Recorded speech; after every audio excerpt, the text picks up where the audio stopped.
पूछा, क्वेश्चन ये था कि आपको बेटे के टाइम में वॉमिटिंग्स होती थी या नहीं।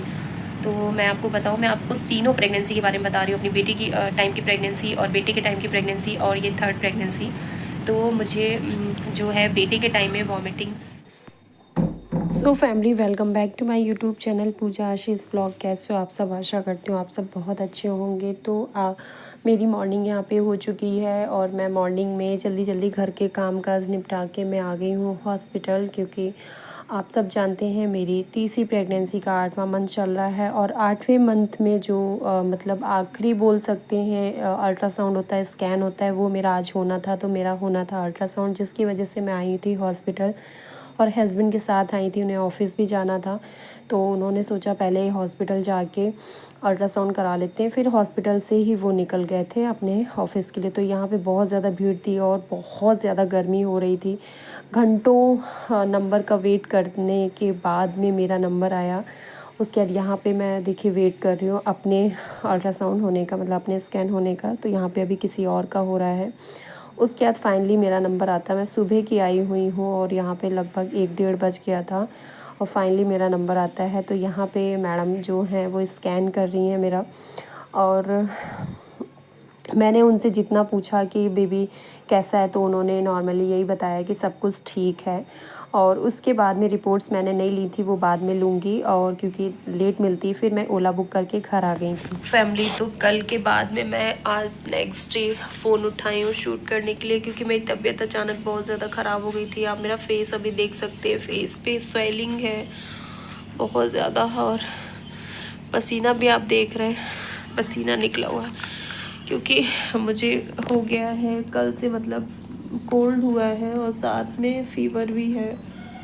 और एक तो मुझको ये होता है कि मुझे जुकाम में बहुत ज़्यादा उलझन होती, गर्मी लगती है, ऊपर से इतनी ज़्यादा गर्मी है, इतनी ज़्यादा गर्मी, और ऐसे में फीवर और जुकाम बुखार मतलब बहुत ज़्यादा दिक्कत कर रहा है। कि एक्चुअली कल हॉस्पिटल से आए थे तो बोलते हैं ना कि धूप से आओ तो ठंडा पानी ना पियो, कुछ ठंडा खाओ पियो नहीं, लेकिन गर्मी इतनी ज़्यादा हो रही है ना कि आप कंट्रोल कर ही नहीं सकते।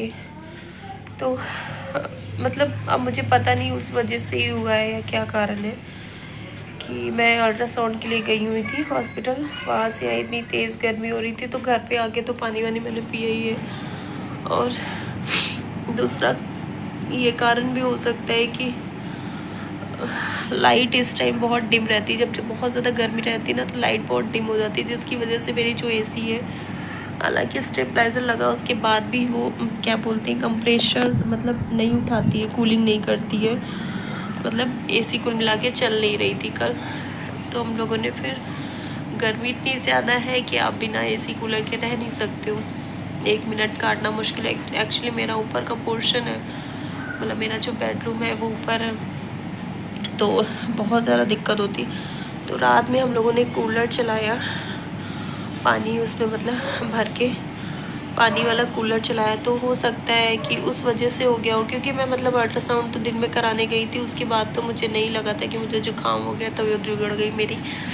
लेकिन रात में हम लोग जब आधी रात में मेरे को जुकाम हुआ है, इतना गंदा जुकाम है कल से कंटिन्यूस, मेरी ये नाक की जो नस है पूरा वहाँ तक पूरा इतना दर्द है, सर तक, और मेरा सर इतना गंदा दर्द हो रहा है कल से। आज शाम हो गई है, अभी तक बिल्कुल 1 मिनट के लिए भी सर दर्द गया नहीं है, और मैं कुछ नहीं कर पा रही हूँ, मतलब कुछ नहीं का मतलब मैं कुछ भी नहीं कर पा रही हूँ, उठ नहीं पा रही हूँ, और फीवर भी है साथ में।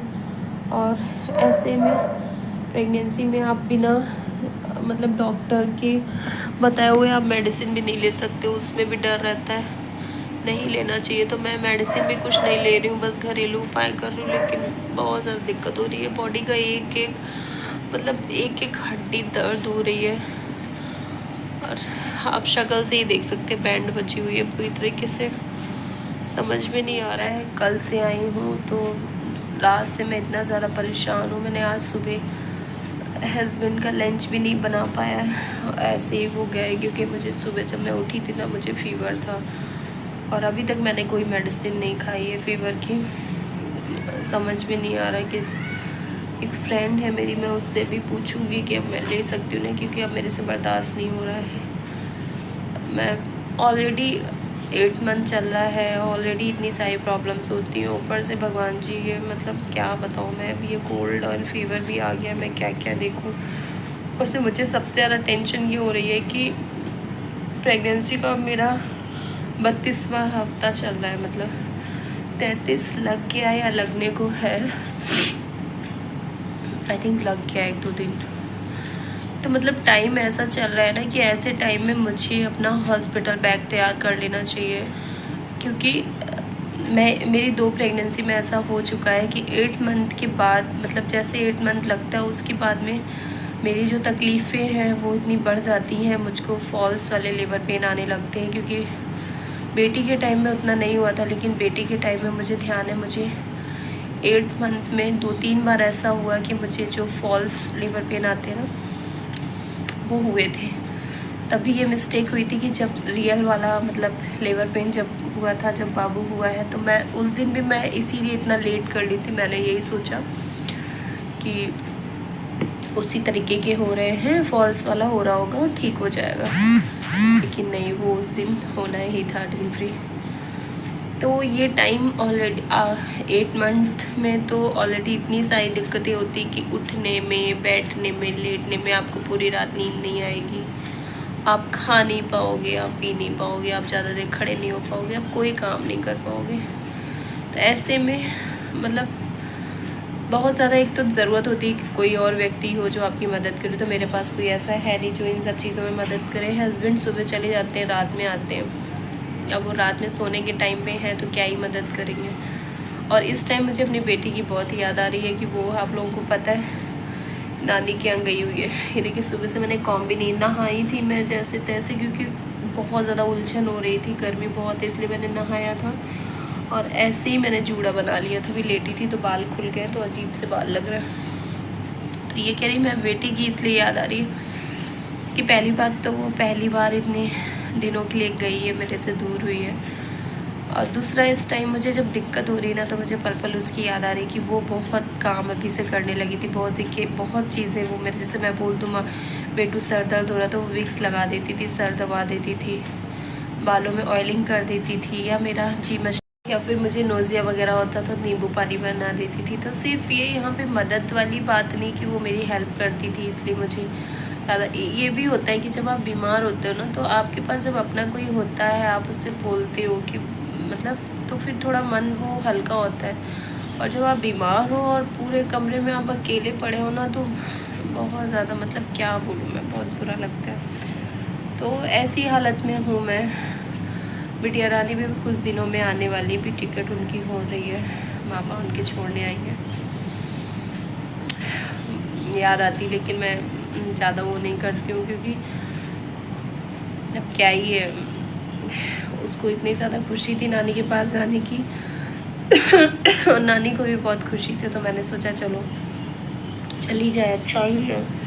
और बाकी मैं तो अभी जा नहीं पाऊँगी, इसलिए तो हाँ, ये मुझे टेंशन हो रही कि मेरा अभी जो टाइम चल रहा है 32-33 हफ्ता जो चल रहा है प्रेगनेंसी का, ऐसे में मुझे अपनी तैयारी करनी है, अपना जो हॉस्पिटल बैग है वो तैयार करना है, जिसके लिए बच्चे के जो बिछौने वगैरह बोले जाते हैं ना, वो सब रखे हैं, बाबू के, बिटिया के, उनको धुलना है अच्छे से डेटॉल से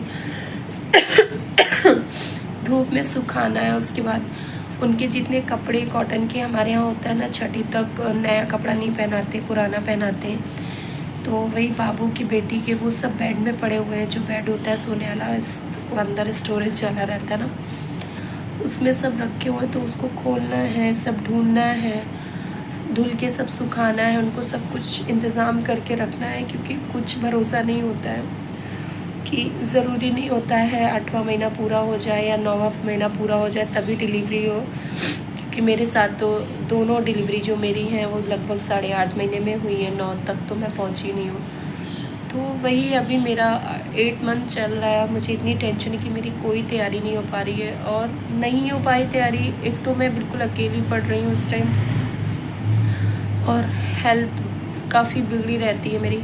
और दूसरा, इतनी ज़्यादा गर्मी हो रही है, इतनी ज़्यादा गर्मी हो रही है रिकॉर्ड तोड़। मैं मतलब इतनी बड़ी हूँ, मैंने अपनी लाइफ में इतनी बड़ी हो गई, मैंने कभी इतनी गर्मी नहीं झेली है। मतलब मेरे सामने इतनी गर्मी तो नहीं पड़ी है, फर्स्ट टाइम मैं देख रही हूँ इतनी ज़्यादा गर्मी हो रही है कि सिर्फ एसी कूलर के सामने पड़े रहो। आपको दोपहर में हो चाहे दोपहर हो चाहे सुबह, और आजकल तो मैं देख रही हूँ सुबह होती कहाँ है, ऐसा फीलिंग आता है जब सो के उठते हैं ऐसा लगता है दोपहर हो गई।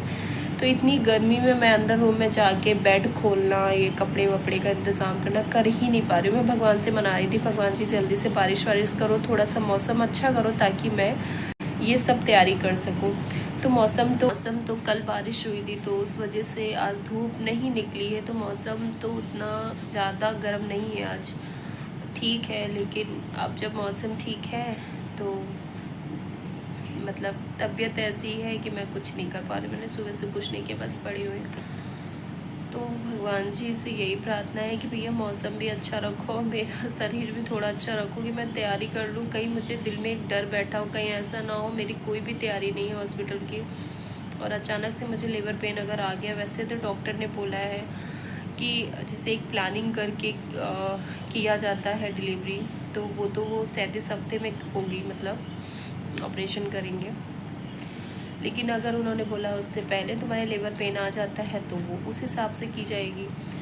तो वही मेरे दिल में डर बैठा हो गया। मुझे तो यही लग रहा है कि मेरा जो डेट है डिलीवरी डेट वो तो अगस्त फर्स्ट वीक की मिली है, तो लेकिन जो डिलीवरी डेट मिलती है वो हमेशा 9 महीना कंप्लीट होके ही, मतलब उस हिसाब से ही मिलती है। लेकिन जितना मेरे 2 बच्चों में मेरे साथ जो हुआ है कि मेरा 8 के बाद में, मतलब 8.5 मंथ जब होता है तभी मेरी डिलीवरी हो जाती है। तो उस हिसाब से मुझे तो नहीं लगता है कि मैं उस वहाँ तक जा पाऊँगी। मुझे तो ऐसा लग रहा है कि अभी जून चल रहा है, ज़्यादा से ज़्यादा जुलाई में मेरी डिलीवरी हो जाएगी। और जिस तरीके से कुछ सिम्टम्स जो है ना वो आने लगते हैं, तो वो सिम्टम्स मेरे अंदर आ रहे हैं, तो मुझे वैसा वो फील आ रहा है कि मेरी डिलीवरी इतना लेट नहीं जाएगी, मतलब इतना आगे नहीं जाएगी, जल्दी ही होगी ये वाली भी। तो अब कोशिश यही कि भगवान जी अब जल्दी से जो ये फ़ीवर और कोल्ड सब है ये सब भी ठीक हो जल्दी से। उसके बाद सबसे पहला काम है मैं अपना हॉस्पिटल बैग रेडी करके रख लूँ। सब कपड़े वपड़े मेरे को ढूंढने हैं पहले तो, और यही पहले कर लेते तो ठीक रहता। हुआ कि अभी तो टाइम है, कर लेंगे। और अब तो इतना शरीर में है ही नहीं दम कि अब ज़्यादा देर ना कहीं खड़े हो पाओ, ना बैठ पाओ, ना लेट पाओ, ना खा पाओ, ना पी पाओ। हर एक चीज़ में दिक्कत हो रही है इस टाइम, हर एक चीज़ में। अब मेन चीज़ है ना कि लेटने में भी कंफर्ट नहीं फील होता है, लेटने में भी डिस्कम्फर्ट रहता है कि पूरी पूरी रात जागते हो, पूरी पूरी रात जागने की वजह से पूरा दिन बर्बाद जाता है। मतलब पूरे दिन फिर आप बीमार से दिखते मैनेज करते हैं सब। और एक चीज़ और आप लोगों से कहूँगी कि तो आज के ब्लॉग में छोटू सा ब्लॉग है, कुछ नहीं मैंने शेयर किया क्योंकि तबीयत नहीं सही है, सुबह से कैमरा ही ऑन नहीं किया है। अभी थोड़ा सा ठीक लग रहा था तो मैंने सोचा चलो आप लोगों से बात कर लेते हैं। तो मेरे एक अभी पिछले तो एक बहन का कमेंट आया था मेरे पास कि कल परसों ही आया है कि दीदी आपको आपके बेटे के टाइम पे वॉमिटिंग हुई थी कि नहीं हुई थी। मैंने अपने बेबी बॉय सिम्टम्स सब शेयर किया हुआ है, वीडियो अलग से बनाया हुआ है, लेकिन होता है कि कुछ लोग नहीं देख पाए हैं, वो वीडियो नहीं देखा है इसलिए कमेंट करते हैं। तो मैंने सोचा चलो ब्लॉग के एंड में उस कमेंट का रिप्लाई भी कर देते हैं। तो पूछा क्वेश्चन ये था कि आपको बेटे के टाइम में वॉमिटिंग्स होती थी या नहीं। तो मैं आपको बताऊं, मैं आपको तीनों प्रेगनेंसी के बारे में बता रही हूँ, अपनी बेटी की टाइम की प्रेगनेंसी और बेटे के टाइम की प्रेगनेंसी और ये थर्ड प्रेगनेंसी। तो मुझे जो है बेटे के टाइम में वॉमिटिंग्स मतलब ना के बराबर हुई हैं, बिल्कुल ना के बराबर हुई हैं। और बेटी के टाइम में मुझे वॉमिटिंग्स होती थी, बहुत होती थी, मतलब नोज़िया होता था, वॉमिटिंग्स होती थी। लेकिन मुझे बेटी के टाइम की प्रेगनेंसी में सिर्फ और सिर्फ मुझे नोज़िया होता था स्टार्टिंग के दिनों में, मतलब फर्स्ट ट्राइमेस्टर में मुझे स्मेल वगैरह का थोड़ा प्रॉब्लम हुआ है। किचन विचन में जो ये खाना पीना बनता है, दूध वगैरह बॉयल होता है, रोटी वगैरह सिकती, तो उसकी सारी स्मेल मुझे लगती थी गंदी। और तो उस वजह से स्मेल कोई जाती थी तो एक होती ना फीलिंग आती है कि वॉमिटिंग होगी, बट होती नहीं थी। तो वैसे ही सेम इस प्रेगनेंसी में, मतलब मेरी थर्ड प्रेगनेंसी में मेरे साथ यही हो रहा है कि मुझे फर्स्ट ट्राइमेस्टर में सिर्फ स्मेल वगैरह का प्रॉब्लम हुआ है, नोज़िया का प्रॉब्लम हुआ है, लेकिन वॉमिटिंग्स मुझे नहीं हुई हैं। अभी मुझे कुछ दिनों में, अभी बोलूँगी पूरी प्रेगनेंसी में शायद 3 से 4 बार हुई है। वो भी मैं ये नहीं कहूँगी कि उस वजह से हो रही। कभी कभार होता है ना कि अब पेट में बच्चा है तो थोड़ा सा चीज़ें हम लोगों की जो पेट की होती हैं, डाइजेशन सिस्टम भी थोड़ा उथल पुथल हो जाता है। तो कभी होता है हम कुछ ऐसा खा लेते हैं वो हमें अच्छे से मतलब डाइजेस्ट नहीं हुआ है, उस वजह से, या इस टाइम देखा जाए इतनी ज़्यादा गर्मी है तो आप कुछ ऐसा वैसा खाते हो तब भी आपका बहुत ज़्यादा गर्मी होती है, तब भी वॉमिटिंग होने का वो रहता है। तो इस बार भी मुझे वॉमिटिंग 3 से 4 बार या 5 बार हुई होगी। और वैसे इसको यही बोलेंगे कि प्रेगनेंसी वाली जो होती हैं वॉमिटिंग्स वो नहीं है, ना के बराबर है। तो आई होप आप लोगों को मेरा जो जवाब है वो मिल गया होगा, आप लोगों के सवाल का जवाब मिल गया होगा। तो आज के ब्लॉग में बस आप लोगों के साथ में इतना ही शेयर करना था, और कोशिश करूँगी कल से अच्छे से ब्लॉग में आप लोगों के साथ में शेयर करूँ, लेकिन अकेली हूँ, ये टाइम चल रहा है तो अब हो नहीं पा रहा है, लेकिन फिर भी कोशिश करूँगी मैं आप लोगों के लिए अच्छे अच्छे ब्लॉग लेके रहूँगी। तब तक के लिए टाटा बाय बाय।